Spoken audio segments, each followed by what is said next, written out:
Nagulat pa ba kayo dyan doon sa mga senador na nagtalunan sa kabila? No? At least si Supremo, consistent, no? Pro Tito Soto yan, no? Etong si Migs, grabe, no? Abstain. Pero iba di rin doon. ba, paulit-ulit naman natin sinasabi yan dito sa episode sa Fox First with Barry na sobrang nipis ng majority sa Senate at anything can happen almost overnight. Diba? Yeah. Almost overnight. Lalo-lalo na yung karakter ng ating mga senador. Hindi lang yung karakter ng institusyon, yung karakter ng ating mga senador. Mismo dito sa majority, imagine mo sa majority, yung kapatid ng leader ng minority, miyembro ng majority, di ba? Yung talagang lokohan talaga no? Tapos yung 2 bilyar na malinaw naman kung anong mga political positioning, di ba? Nandun din sa majority. Tapos itong si Loren na yung anak ay nasa DDS, no? Ay nandun din sa majority. Di ba? So hindi nakakagulat. Tapos dagdag pa diyan ay last night ay dikit na dikit yung numero. Dikit na dikit yung numero. Although sabi kasi ng PNP at saka ng NBI at saka ng DILG, harangan nila si Bato. Dahil yung lumabas na international warrant, totoo naman yun eh. Ang sabi lang naman ng ICC, hindi Walang nila public. Publicly. Yeah. Sino ba, di ba? Walang public warrant. Walang public warrant. Pero alam naman ng mga nakakaalam na meron naman talagang parating na at parating na yon. Di ba? Tapos ikatlo, ang daming issues na talagang magtutulak na magkaroon ng Senate coup. Yung isa, yung Blue Ribbon. Talagang ayaw pumirma. Na-imagine nyo ba yung gapang nung signatures dun sa Blue Ribbon Report? 4, 5, 6, 7. Parang pumapatak na tubig, no? Talagang gapang no? They're protecting each other. Diba? They're protecting each other Tapos, nasa BICAM na yung anti-dynasty bill. Isa pa yon sa ayaw ng mga senador. Dahil ang daming magkakapatid doon natatamaan At ikatlo, yung elephant in the room, itong impeachment. No, na alam naman nila na nailabas na yung mga ebidensya at aakyat na sa Senado at hindi na pwede yung forthwith. Yung forthwith ni Chis Escudero. No? Kaya bagaman lamang pa rin sila sa numero, alam nila, ang kanilang dapat gawin ay pigilan na ito ay umakyat. Anong sabi ng magaling na senador?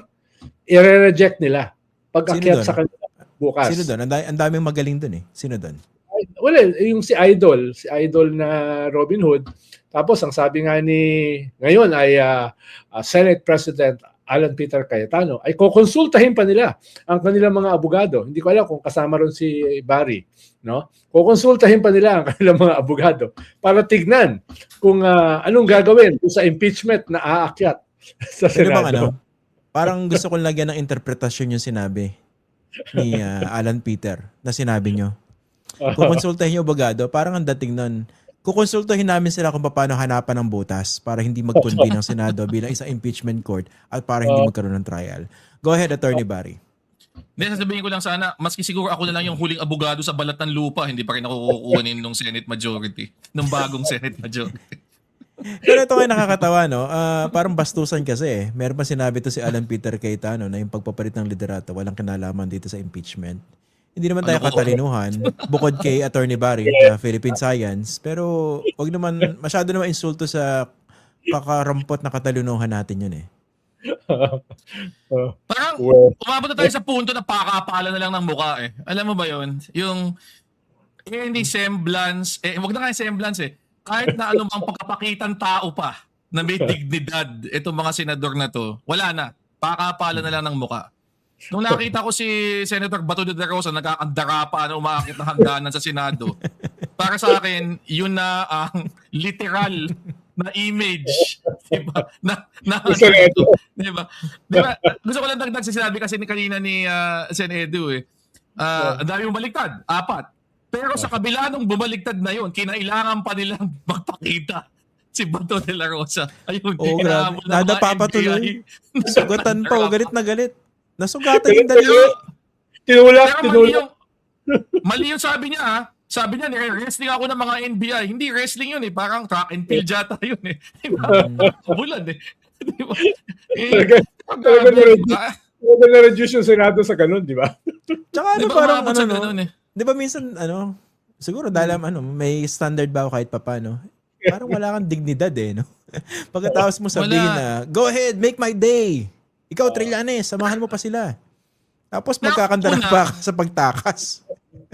Pero tungkol dito sa sinasabi nilang pag-aaralan at yung possibility na i-reject nila yung articles of impeachment from the House. Kalokohan yung excuse pa na ito nangyari tong Senate ko, hindi walang kinalaman sa impeachment. Obvious naman na yun ang kanilang intensyon eh. Ayaw nila magtuloy yung trial. At ang nakakabwisit dito, hindi naman ito yung unang impeachment natin eh. Pangatlo na ito na umabot sa Senado, 'di ba, na nagtuloy. Kay President Erap Estrada, kay former Chief Justice Corona. Sa parehong kasong yun, meron naman mga kakampi yung mga yun sa Senado eh. Yun nga si Erap, majority kakampi niya eh. Pero hindi nagtangka yung mga senador na yun na pigilin yung trial. Kasi malinaw eh, ang konstitusyon eh. Di ba? Na kapag ang House ay nagdesisyon na, diretso yan. Naalala ko pa, nung trial ni Chief Justice Corona, si Joker Arroyo, Senator Joker Arroyo, na ultimately bumoto siya against the impeachment. Siya yung isa doon sa tatlo. 23, di ba? Isa siya doon sa tatlo. BBM and Miriam. Nung nag-file ang legal team ni Chief Justice Corona, si Justice Cuevas, yung lead counsel noon, ng motion to dismiss, si Senator Joker Arroyo nag-lecture na sa ilalim ng konstitusyon, ang trabaho ng House ay mag-initiate. Hindi namin pwedeng reviewin yan. Diba? Ang trabaho lang namin ay mag-conduct ng trial. Hindi namin pwedeng bantayan pa yung ginawa ng House. Kasi sila na yan eh. Binigay ng konstitusyon sa kanila yan. Sila lang yan. So anong kalukuhan to? Diba? Na parang mga abogado, ganito. Hindi meron daw silang Senate na president eh. Nag-remand daw sila last year eh. So meron daw president. Teka, Attorney Barry, additional question. Kasi kinumpara mo yung mga senador noon at saka ngayon. Ibig sabihin ba sobrang bagsak yung kalidad ng mga senador natin ngayon? Ganun ba yun? Na yung fundamental na trabaho nila, kaya nilang hindi gawin? Ganun ba yun?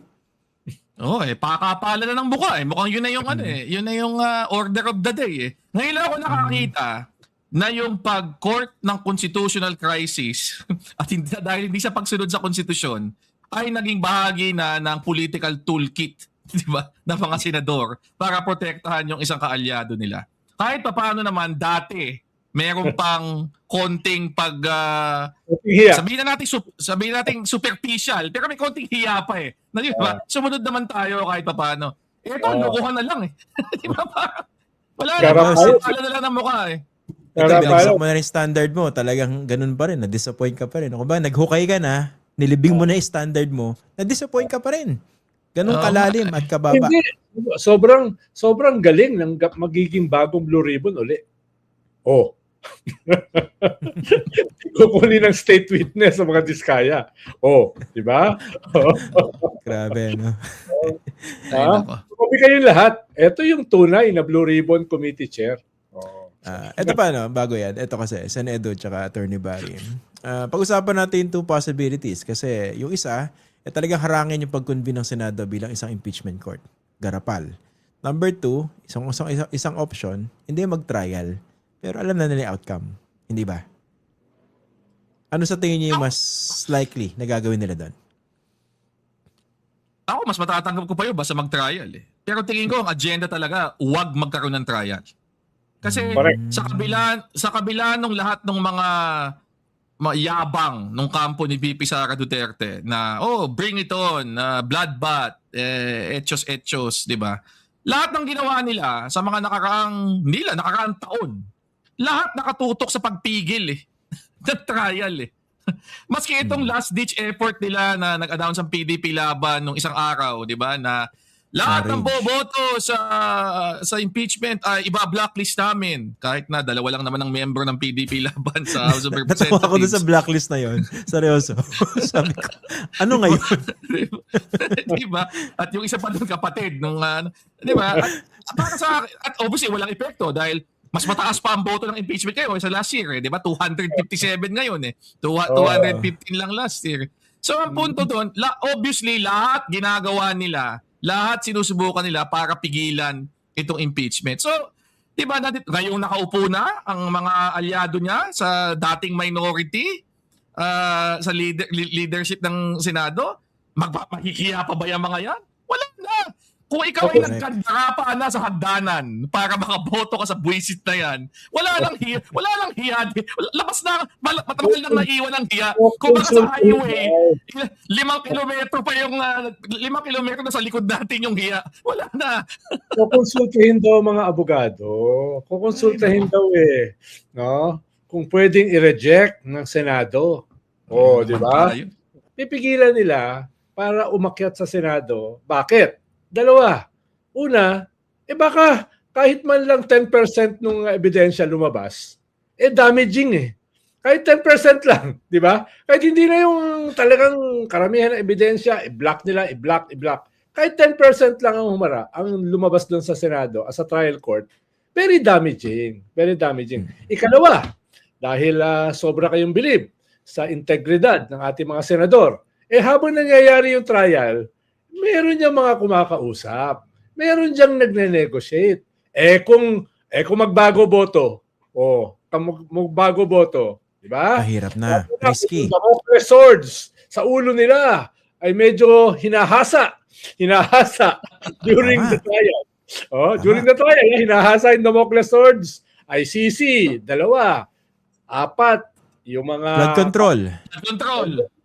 Diba? Tapos yung iba, yung kaso ng mga pamilya nila. Diba? Yung mga prime water. Diba? Tapos yung isa, yung solar. Yung sa solar, tama.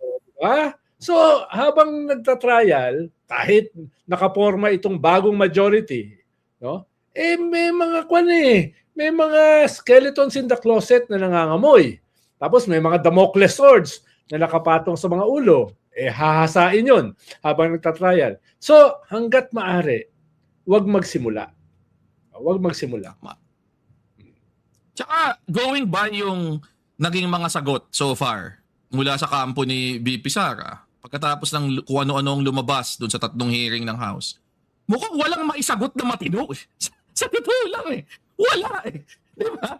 Walang matinong sagot doon sa mga lumabas na mga numero na pinrovide ng AMLAC, na nasilip doon sa kanyang SALN, at iba pa. Diba? So, mukhang ang tingin sa assessment talaga nila, pag nagkaroon ng trial, at nagkaroon talaga ng presentasyon ng ebidensya, at nagkaroon ng sabina sa mga bank records at iba pang mga dokumento na makapagbubuo ng kwento, mukhang talagang may lamat tatamaan talaga So, yun ang desperate silang iwasan. At 'di ba?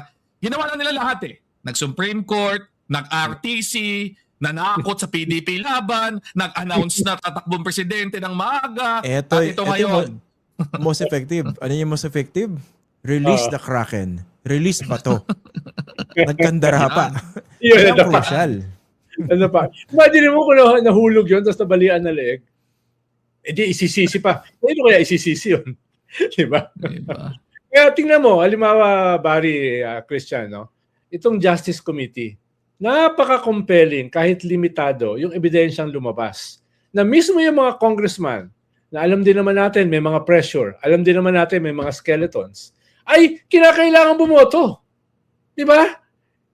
Dilampasan pa yung last year. No? Kinakailangan bumoto. Pati yung mga nag-hesitate, na sabi nila beforehand, kanina may mga kausap ako magkukan daw sila. Pinag-iisipan nila na mag-abstain. Kaya mag-a-absent. Di ba? Pati yung plano mag-abstain, bumoto. Dahil anong itsura mo?